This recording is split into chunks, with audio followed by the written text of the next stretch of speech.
हम जल जंगल जमीन ला।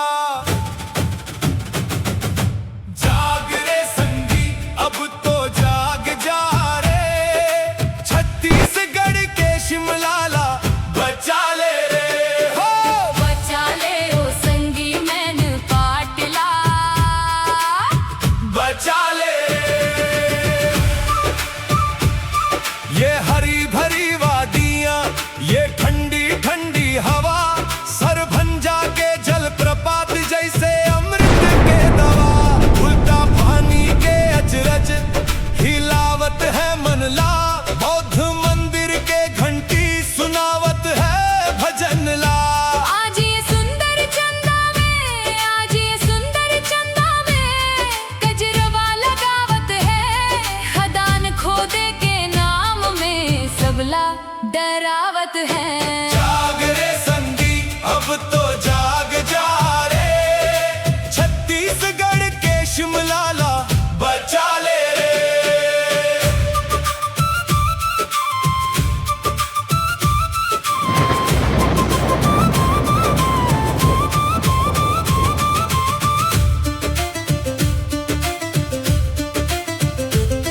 बरई माऊ सपना दर के 10 साला तो देख ले, धुर उड़त है चारों को, बीसू खा गए है कतकोले।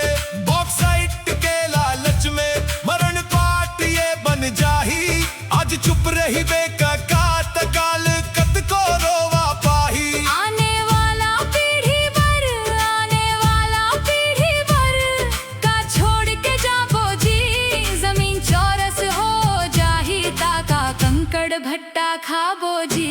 जाग रे संगी अब तो जाग जा रे, दुनिया ग्राम पंचायत ला बचा ले रे।